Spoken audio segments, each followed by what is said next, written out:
Beberapa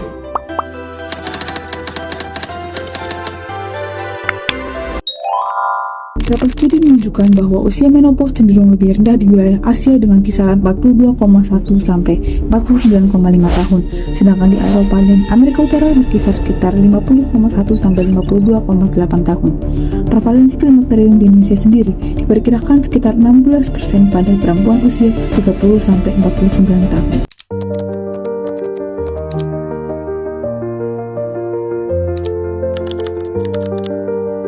Kalau gejala awal itu saya merasakan di usia 45 tahun. Saat ini usia saya 50 tahun. Gejala awal yang saya merasakan di perubahan tubuh saya itu menstruasi. Saya merasakan selama sebelum masuk menopause itu menstruasi saya selalu rutin. Saat masuk fase menopause saya merasakan menstruasi saya tidak rutin. Kadang datang, kadang terlambat, bahkan lebih sering terlambat. Itu perubahan yang saya rasakan di usia 45 tahun. Terus saya merasakan perubahan itu juga kok saya masuk di usia 45 ke atas ini saya sering marah. Kasihan saya sama anak-anak saya itu, sebenarnya sama bapak juga. Saya suka tiba-tiba sedih, tiba-tiba marah, kesel aja gitu rasanya. Kalau naik tangga, nah itu tulang-tulang saya ini, ya ampun rasanya nyeri semua. Apalagi saya kan harus naik turun tangga di rumah itu, saya kamarnya di lantai 2, harus naik tangga. Lutut-lutut saya rasanya udah gitu. Nah, udah kayak gini, udah susah tidur, sumat, nyeri sendi semua. Saya kan kerja ya, masih kerja ya Mbak. Jadi saya sulit gitu konsentrasi kalau kerja, jadi terganggu. Terus perubahan yang saya merasa nggak enak itu tubuh saya, kalau orang Jawa nyebutnya sumuk, sumer. Saya nggak suka itu. Padahal kalau hari-hari biasa, ya nggak sepanas itu kalau kata bapak itu. Tapi saya merasa sumuk banget, gerah banget ya bahasa Indonesianya. Saya merasa tubuh saya kenapa, apalagi di malam hari itu saya sampai nggak bisa tidur gara-gara sumuk itu. Bahkan saya ngerasa kalau pas panasnya lagi datang itu jantung saya seperti berdebar-debar kayak gitu Mbak. Awalnya tuh saya tahunya karena ibu itu sering banget ngeluh menstruasinya itu telat. Padahal biasanya itu menstruasinya itu rutin tiap bulan. Bahkan pernah sampai beberapa bulan itu nggak menstruasi. Terus setelah itu ibu juga jadi gampang capek, ngerasa badannya panas, gampang marah, gitu sih. Jadi saya sadarnya itu dari beberapa bulan terakhir yang ibu itu menstruasinya mulai nggak teratur, terus banyak keluhan-keluhan lain. Jadi saya tuh mikir apakah ibu itu mau berhenti total gitu menstruasinya.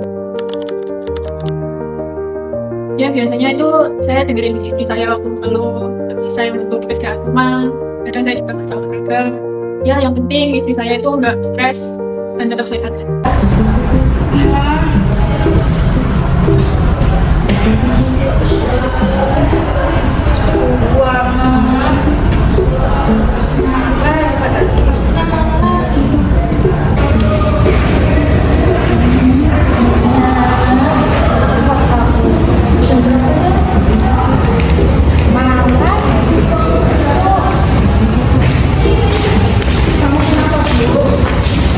Ini loh Pak, semua bang. Ternyata jam berapa udah malam loh, padahal kipas lah ya cek subuh.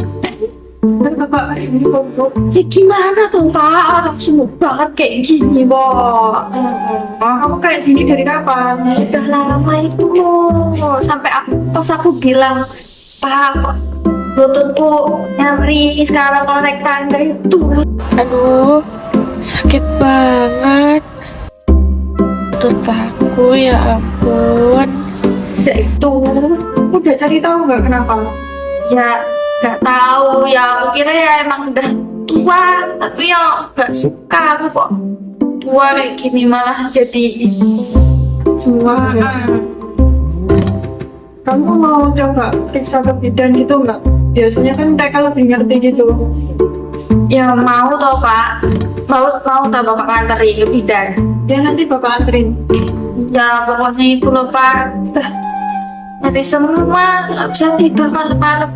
Nanti ibu bilang aja apa aja keluhannya ke bidannya, barangkali bidannya bisa bantuin. Ya udah besok bantu temenin aku ya Pak ya. Ya Bu, sekarang ibu istirahat dulu ya, tidur dulu. Gak bisa semua. Klimakterium merupakan perubahan atau transisi reproduktif wanita menuju masa reproduktif, di mana ditandai dengan penurunan atau perubahan dari kadar hormon estrogen. Fase ini tidak terjadi secara tiba-tiba, namun memiliki beberapa tahap. Yang pertama adalah fase premenopause, dilanjutkan dengan perimenopause, lalu menopause, dan juga pas dan menopause. Fase premenopause merupakan fase di mana masih terdapat siklus menstruasi, namun mulai terjadi perubahan pada kadar hormon estrogennya. Setelah itu akan terjadi fase perimenopause, di mana ini merupakan fase transisi dari premenopause menuju ke fase menopause. Pada fase ini terjadi siklus menstruasi, namun mulai tidak teratur, dan mulai munculnya gejala-gejala yang bisa dialami oleh wanita menopause. Selanjutnya, merupakan fase menopause, di mana pada fase ini ditandai dengan 12 bulan berturut-turut wanita tidak mendapatkan siklus menstruasinya. Dan fase menopause ini merupakan batas utama dari masa reproduktif wanita ke fase non-reproduktif dari wanita, di mana pada fase ini banyak muncul gejala-gejala yang biasanya cukup mengganggu pada wanita menopause. Selanjutnya, fase pasca menopause, di mana fase ini terjadi setelah fase menopause yang ditandai dengan kadar estrogen berada pada tingkatan yang sangat rendah.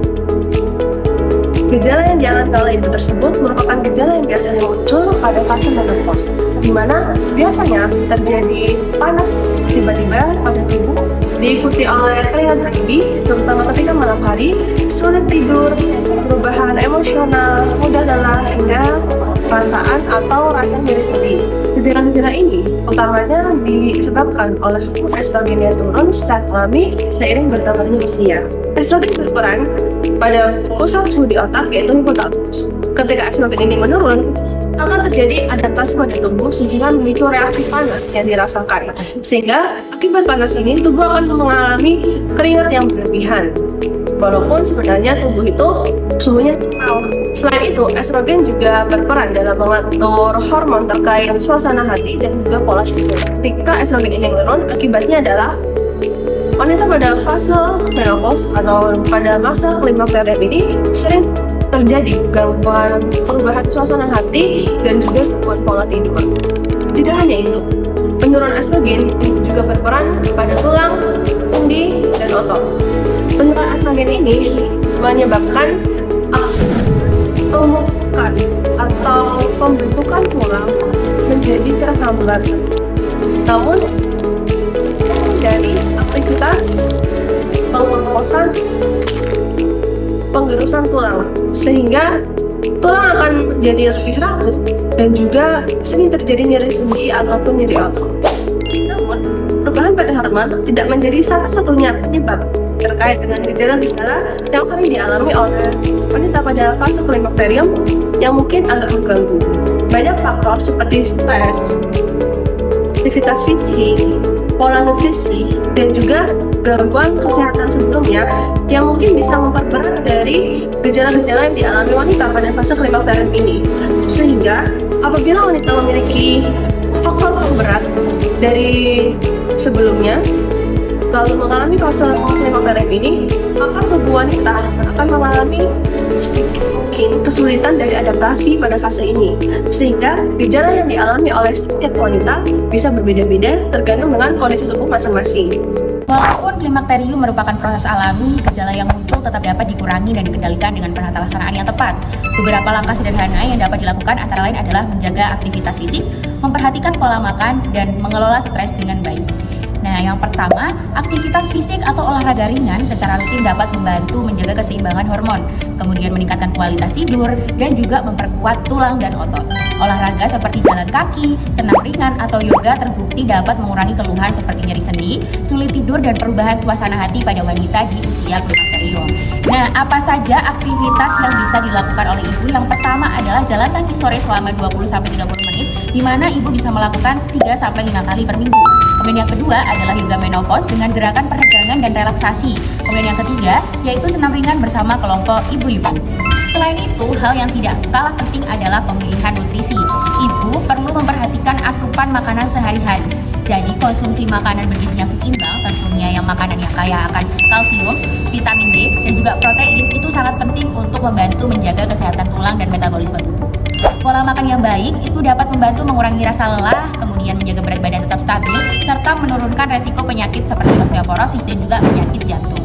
Nah, apa saja sih makanan yang dapat dikonsumsi oleh ibu untuk meminimalisir penyakit-penyakit tersebut? Yang pertama adalah susu rendah lemak. Kemudian kemudian ada ikan, tempe, tahu, dan juga kacang-kacangan. Selain itu, ibu juga bisa mengonsumsi sayur-sayuran hijau seperti bayam dan brokoli. Kemudian yang tidak kalah penting juga adalah buah-buahan yang segar sebagai sumber mineral dan juga vitamin. Dan yang terakhir, hal ini sangat perlu diperhatikan oleh ibu-ibu sekalian, yaitu membatasi makanan atau membatasi konsumsi dari makanan yang tinggi akan garam, gula, dan juga lemak. Nah, jika ibu ternyata merasakan kesal, pegal-pegal, badannya capek, atau nyeri sendi, apa sih hal-hal yang perlu dilakukan untuk menangani masalah-masalah tersebut? Yang pertama adalah ibu dapat melakukan senam seperti squat ringan, kemudian peregangan paha, dan juga yoga peregangan punggung, di mana durasinya yaitu 15-20 menit dan dapat dilakukan 3-5 kali per minggunya. Kemudian yang kedua adalah kompres hangat pada sendi nyeri selama 10-15 menit. Dan yang ketiga, ibu dapat mengonsumsi makanan kaya kalsium dan vitamin D. Selain mengalami kesal dan pegal-pegal, ibu juga akan merasakan gejala yaitu mudah lelah, di mana ada hal-hal yang dapat dilakukan untuk mengurangi rasa mudah lelah ini. Yang pertama yaitu adalah pola makan yang seimbang dengan kebutuhan protein yang cukup, kemudian buah, sayur, dan juga karbohidrat kompleks yang cukup untuk tubuh.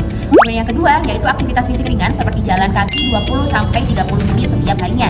Kemudian yang ketiga yaitu istirahat cukup dan juga hindari begadang. Dan yang keempat, ibu perlu melakukan latihan pernapasan atau meditasi singkat saat merasakan lelah. Selain merasakan gejala seperti pegal-pegal, ibu akan mengalami gejala dispareunia, yaitu nyeri saat berhubungan seksual. Nah, kita tentunya bisa melakukan beberapa hal untuk mencegah terjadinya nyeri saat melakukan hubungan seksual ini. Yang pertama adalah gunakan pelumas berbahan dasar air saat berhubungan untuk mengurangi gesekan. Kedua, yaitu lakukan foreplay lebih lama untuk meningkatkan lubrikasi alami. Kemudian yang ketiga, gunakan pelembab vagina atau vaginal moisturizer secara rutin, bukan hanya saat berhubungan seksual. Dan yang keempat, yaitu latihan dasar panggul atau ibu juga dapat melakukan senam Kegel untuk meningkatkan elastisitas dan aliran darah ke area yang ada di vagina. Nah, gimana sih caranya kita menangani si hot flashes ini? Yang pertama adalah ibu dapat melakukan latihan pernapasan dalam, yang mana ibu dapat menarik napas selama 4 detik, kemudian ditahan dulu selama 4 detik, dan dihembuskan perlahan 6 detik. Ibu dapat mengulangi 5-10 kali saat gejalanya muncul. Kemudian yang kedua adalah ibu menghindari makanan pemicu, diantaranya makanan pedas, minuman berkafein, dan juga alkohol. Kemudian yang ketiga, ibu dapat menggunakan pakaian yang longgar, berbahan katun, serta menjaga ruangan tetap sejuk. Nah, kalau misalnya, wah aku ngerasa susah tidur nih atau insomnia, kira-kira apa sih kegiatan yang bisa dilakukan oleh ibu? Yang pertama tentunya adalah menerapkan sleep hygiene, yaitu dengan tidur dan bangun di jam yang sama. Kemudian yang kedua adalah menghindari layar gadget 30 menit sebelum tidur. Yang ketiga, minum susu hangat atau teh herbal non-kafein sebelum tidur. Dan keempat, ibu dapat melakukan relaksasi nafas atau meditasi selama 10-15 menit sebelum tidur. Walaupun gejalanya belum terasa, pemeriksaan kesehatan tetap penting dilakukan. Hal ini untuk memastikan kondisi tubuh tetap sehat dan mendeteksi lebih dini jika ada perubahan yang perlu ditangani. Dengan pemeriksaan dan pendampingan yang tepat, masa klimakterium dapat dilalui dengan lebih nyaman dan tetap produktif. Jadi gimana? Sekarang udah lebih paham kan tentang masa klimakterium, di mana masa ini akan dialami oleh semua wanita seiring bertambahnya usia karena perubahan dari hormon estrogen. Gejalanya berbeda-beda dari setiap wanita. Ada yang mengalami panas, berkeringat berlebih, ataupun gangguan tidur.